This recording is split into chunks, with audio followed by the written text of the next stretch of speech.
আসসালামু আলাইকুম। সংবাদে আপনাদের সবাইকে স্বাগত জানাচ্ছি। আমি ফিরোজ তোহা। শুরুতেই সংবাদ শিরোনাম। বাংলাদেশের সর্বশেষ গুরুত্বপূর্ণ আপডেট সংবাদে আপনাকে স্বাগত। শুরুতেই সংবাদ শিরোনাম, পরে বিস্তারিত। প্রথমেই জানাবো, শেখ হাসিনার বিরুদ্ধে জুলাই গণহত্যার মামলার তদন্ত প্রতিবেদন আজ। শেখ হাসিনার বিরুদ্ধে জুলাই আগস্ট গণহত্যার মানবতা বিরোধী অপরাধের তদন্ত রিপোর্ট আজ চিফ প্রসিকিউটর বরাবর দাখিল করবে আন্তর্জাতিক অপরাধ ট্রাইব্যুনালের তদন্ত সংস্থা ICT. Chief prosecutor Tajul Islam আজ এ বিষয়ে গণমাধ্যমে আনুষ্ঠানিক ব্রিফ করবেন। শেখ হাসিনার সাথে মামলার আসামি হিসেবে আরও রয়েছে পলাতক সাবেক স্বরাষ্ট্রমন্ত্রী আসাদুজ্জামান খান কামাল, গ্রেপ্তারকৃত পুলিশের সাবেক আইজিপি আবদুল্লাহ আল মামুন। এটি জুলাই গণহত্যায় শেখ হাসিনার বিরুদ্ধে প্রথম তদন্ত প্রতিবেদন। জানাবো, পাকিস্তান ভারত যুদ্ধে নতুন অস্ত্র এবং কৌশল।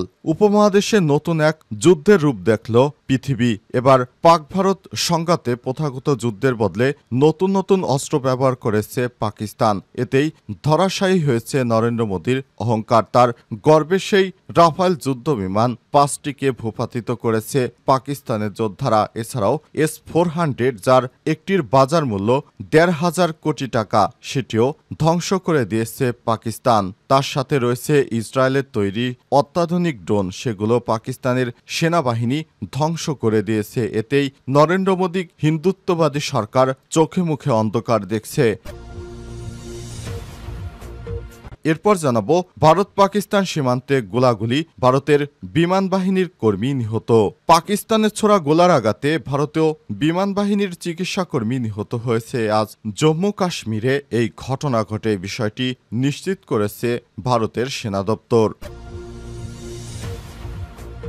এদিকে নিজেদের নিহত সেনা সংখ্যা জানালো ভারত। ভারত ও পাকিস্তান যুদ্ধে ধরাশায়ী হয়েছে ভারত। এরই মাঝে নিজেদের নিহত সেনা সংখ্যার তালিকা প্রকাশ করেছে ভারত। ভারত বলছে তাদের নাকি মাত্র 5 জন সেনা মারা গেছে, কিন্তু বার্তা সংস্থা রয়টার্সের মতো অনেক বড় বড় বিদেশি গণমাধ্যম জানিয়েছে ভারতের অন্তত 70 জন সেনা সদস্য মারা গেছে।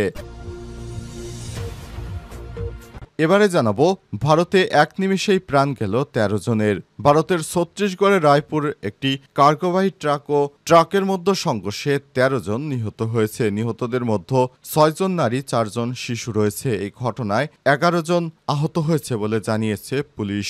এতক্ষণ শুনছিলেন সংবাদ শিরোনাম, এবারে বিস্তারিত।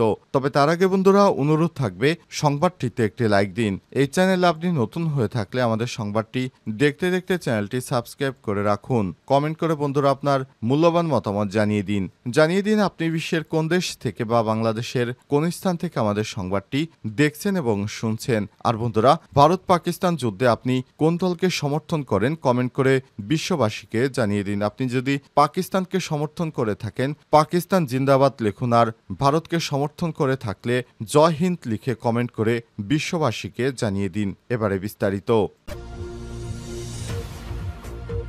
শেখ হাসিনার বিরুদ্ধে জুলাই গণহত্যা মামলার তদন্ত প্রতিবেদন আজ।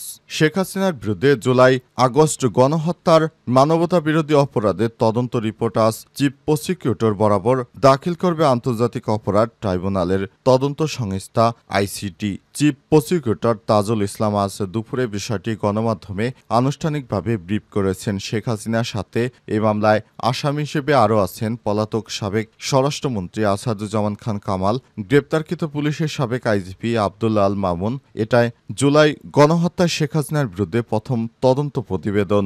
একই সঙ্গে জুলাই গণহত্যায় তার জড়িত থাকারও প্রথম তদন্ত প্রতিবেদন। এটি মোহাম্মদ তাজুল ইসলাম জানিয়েছে, ইতিমধ্যে চানখারপুল হত্যাকাণ্ডে দেয় সিনিয়র পুলিশ অফিসারের বিরুদ্ধে তদন্ত রিপোর্ট দাখিল করা হয়েছে। এই হত্যাকাণ্ডের দায়ে আনুষ্ঠানিক বিচারের জন্য ফরমাল চার্জ চলতি সপ্তাহে দাখিল করা হবে এবং এর মাধ্যমে জুলাই গণহত্যার আনুষ্ঠানিক বিচার শুরু হয়ে যাবে। উল্লেখ্য, বৈষম্য বিরোধী ছাত্র আন্দোলন, নিরস্ত্র ছাত্র জনতার উপর গুলি হত্যার নির্দেশদাতা এবং পরিকল্পনাকারী হিসেবে সাবেক প্রধানমন্ত্রী শেখ হাসিনা সহ অভিযুক্তদের বিরুদ্ধে আন্তর্জাতিক অপরাধ ট্রাইব্যুনালে তদন্ত চলছে। ছাত্র জনতার আন্দোলন ঠেকাতে শেখ হাসিনার নির্দেশে আওয়ামী লীগ সরকার নির্বিচারে হত্যা চালায়। প্রায় 2000 মানুষ প্রাণ হারায় এই আন্দোলনে। ছাত্র জনতার আন্দোলনের মধ্যে 5 আগস্ট শেখ হাসিনা সরকারের 15 বছরের শাসনের অবসান হয়।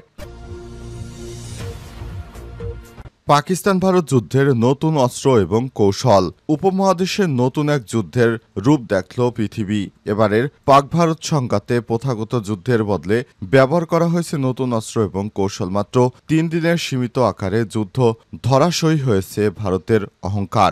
ভারতের 3 অত্যাধুনিক সমরাস্ত্র রাফাল ফাইটার জেট, ইসরায়েলের হারপ কামিকাজি ড্রোন এবং S-400 মিসাইল ব্যবস্থা ধ্বংস করে দিয়েছে পাকিস্তান। দ্য ইকোনমিক্সের বিশ্লেষণ বলছে, লড়াইয়ের ক্ষেপণাস্ত্র এবং ইসরায়েলি ড্রোন থেকে শুরু করে চীনা যুদ্ধবিমান পর্যন্ত অত্যাধুনিক প্রযুক্তি ব্যবহার হয়েছে। সীমিত আকারে এই যুদ্ধে এসব অস্ত্রের পরীক্ষাগারে পরিণত হয়। যুদ্ধের নতুন চমক সৃষ্টি করে চীনা Z-10C যুদ্ধবিমান। এই যুদ্ধবিমানে PL-15 দূরপাল্লার আকাশ থেকে আকাশে নিক্ষেপণযোগ্য ক্ষেপণাস্ত্র রয়েছে, যা ভারতের 2টি রাফাল যুদ্ধ ভূপাতিত করে। 6-7 মে ভারত পাকিস্তানের 100টিরও বেশি যুদ্ধবিমান এই আকাশযুদ্ধে অংশ নেয়, যা সাম্প্রতিক যুদ্ধবিমানের ইতিহাসে সবথেকে বড় ডগফাইট। CNN-এর এক রিপোর্ট বলছে, 160 মাইল পর্যন্ত দূরত্বে ক্ষেপণাস্ত্র নিক্ষেপ করা যায়, কিন্তু কোনো দেশ আকাশ সীমা লঙ্ঘন করেনি। পাকিস্তান বিমান বাহিনীর ডগ ফাইটের সময় বিধ্বস্ত ভারতীয় রাফায়েলগুলোর অডিও রেকর্ড প্রকাশ করে নিউজ উইক জানিয়েছে, দ্বিতীয় বিশ্বযুদ্ধের পর থেকে সবথেকে বড় যুদ্ধ বিমানের মধ্যে একটি ছিল এই যুদ্ধ। ব্রিটিশ নিরাপত্তা প্রতিরক্ষা বিশ্লেষক অধ্যাপক মাইকেল ক্লার্ক স্কাই নিউজকে বলেছেন, পাকিস্তান তার সামরিক হার্ডওয়্যার এবং প্রযুক্তিগত সক্ষমতার শক্তি দিয়ে ভারতকে অপ্রস্তুত করে ফেলে। পাকিস্তান বিভিন্ন ধরনের অত্যাধুনিক চীনা প্রযুক্তি ব্যবহার করেছে, যা ভারতের কল্পনার মধ্যেও ছিল না। এই প্রযুক্তিগত দক্ষতা ভারতকে অবাক করেছে। এর মধ্যে ভারতের আরেকটি বিপর্যয় ছিল S-400 মিসাইল ব্যবস্থা ধ্বংস। পাকিস্তানে জিও নিউজ তাদের এক বিশ্লেষণে বলছে, পাকিস্তান বিমান বাহিনীর জন্য একটি বড় সাফল্য যে F-17 থান্ডারের সোরা হাইপারসনিক ক্ষেপণাস্ত্র উধমপুরের বিমান ঘাঁটিতে ভারতের S-400 সিস্টেম ধ্বংস করে দিয়েছে। এই হামলায় ভারতের বিমান ঘাঁটিটি ব্যাপকভাবে ক্ষতিগ্রস্ত হয়েছে। রাশিয়া থেকে কেনা S-400 আকাশ প্রতিরক্ষা ব্যবস্থার মূল্য প্রায় 1.5 বিলিয়ন মার্কিন বিলিয়ন ডলার, যাতে ভারত ব্যাপকভাবে ধরাশায়ী হয়েছে পাকিস্তানের হাতে। সীমান্তে গোলার আঘাতে ভারতীয় বিমান বাহিনীর চিকিৎসাকর্মী নিহত।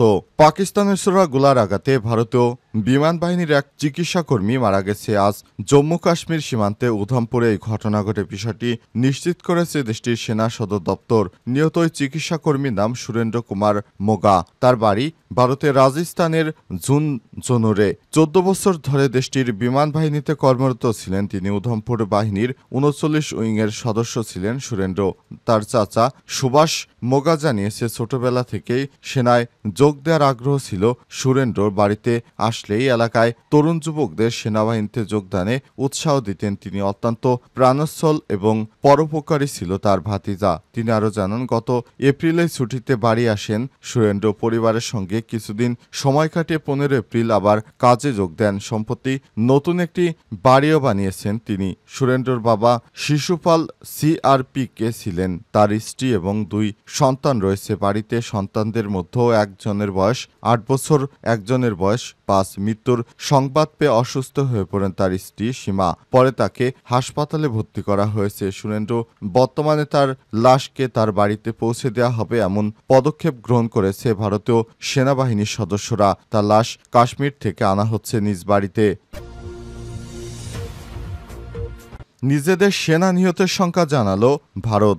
জম্মু কাশ্মীরের পেহেলগামে সন্ত্রাসী হামলার জবাবে পাকিস্তানে অপারেশন সিঁদুর অভিযান শুরু করে ভারত। অভিযান যুদ্ধ চলাকালীন সময় থেকে ক্ষেপণাস্ত্র ছুড়ে পাকিস্তানে অন্তত 9টি স্থানে হামলা চালায় ভারতের। পাল্টা হামলা চালিয়েছে পাকিস্তান। 2 দেশের মধ্যে সংঘাত চলে অন্তত 4 দিন ধরে। সব হামলায় প্রাণ হারায় সেনা সংখ্যা জানিয়েছে ভারত। ভারতের NDTVর খবরে বলা হয়েছে, এক ব্রিফিংয়ে ভারতীয় সেনাবাহিনী জানিয়েছে সংঘাতে তাদের 5 সৈন্য নিহত হয়েছে, কিন্তু ভারতের নিহত সেনা সংখ্যা অন্তত 70 জন বলে জানিয়েছে ব্রিটিশ সংবাদ সংস্থা রয়টার্স। নিহত কর্মীদের আত্মত্যাগ সর্বদা স্মরণ হয়ে থাকবে বলে জানায় দেশটির সেনাবাহিনী। এছাড়াও ভারতীয় সেনাবাহিনীর দাবি, 7 মে থেকে 10 মে নিয়ন্ত্রণ রেখায় কামান ও ছোট অস্ত্রের গুলিতে পাকিস্তানি প্রায় 35 থেকে 40 সদস্য নিহত হওয়ার খবর পেয়েছে ভারত। তবে পাকিস্তানি নিহতের সংখ্যা মাত্র 18 জন, এমনটাই জানিয়েছে ব্রিটিশ বার্তা সংস্থা বিবিসি। সেনাবাহিনীর পক্ষ থেকে আরও জানানো হয়েছে, আমাদের লক্ষ্যবস্তু ছিল সন্ত্রাস কেন্দ্রিক এবং পরবর্তীতে যখন তারা পাকিস্তানে আমাদের অবকাঠামোগুলোতে বিমান অনুপ্রবেশ অভিযান শুরু করে তখন আমরা ভারী অস্ত্র ব্যবহার শুরু করি। ভারতের সাথে একটি চুক্তিতে পৌঁছানোর কয়েক ঘন্টা পরেই শনিবার পাকিস্তানের বিরুদ্ধে যুদ্ধবিরতি লঙ্ঘনের অভিযোগ তোলে ভারত। এছাড়া ভারতীয় সেনাবাহিনীর দাবি 5 মে থেকে 10 মে পর্যন্ত নিয়ন্ত্রণ রেখায় কামানো ছোট অস্ত্র দিয়ে পাকিস্তান ভারতের সেনাদের লক্ষ্য করে গুলি ছোড়ে। ভারতের সাথে একটি চুক্তিতে পৌঁছানোর কয়েক ঘন্টা পরেই পাকিস্তানের বিরুদ্ধে যুদ্ধবিরতির অভিযোগ লঙ্ঘনের অভিযোগ তোলে ভারত। দেশটির সেনাবাহিনী সতর্ক করে দিয়ে বলেছে, যদি আজ রাতে বা পরে কোনো সময় যুদ্ধবিরতি লঙ্ঘন করা হয় তাহলে কঠোর জবাব দেবে ভারত। প্রসঙ্গত 22 এপ্রিল পেহেলগামে বন্দুকধারীদের গুলিতে 26 জন নিহত হয়, যাদের বেশিরভাগই ছিল পর্যটক। ভারতের এই হামলার জন্য পাকিস্তানকে দায়ী করে অভিযোগ অস্বীকার করে পাকিস্তান। হামলার প্রায় 2 সপ্তাহ পর ভারত 7 মে অপারেশন সিঁদুর শুরু করে। এ অবস্থায় ড্রোন এবং অন্যান্য অস্ত্র ব্যবহার করে পাকিস্তানও হামলা করে থাকে। পরে পাকিস্তানে ড্রোন হামলার পাশাপাশি দেশটির একাধিক বিমান ঘাঁটিতে হামলা করলে ভারতের সামরিক ঘাঁটি এবং বিভিন্ন সামরিক স্থাপনা লক্ষ্য করে হামলার জন্য অপারেশন বুনেয়ান মুন মারসুস অভিযান শুরু করে পাকিস্তান। এতে নরেন্দ্র মোদী ধরাশায়ী হয়ে যায় এবং শেষ পর্যন্ত নরেন্দ্র মোদী সেখান থেকে পালিয়ে যেতে বাধ্য হয়েছে। সৌদি আরব ও যুক্তরাষ্ট্রের হাতে পায়ে ধরে কোনো মতে জান নিয়ে ফেরত এসেছে নরেন্দ্র মোদী।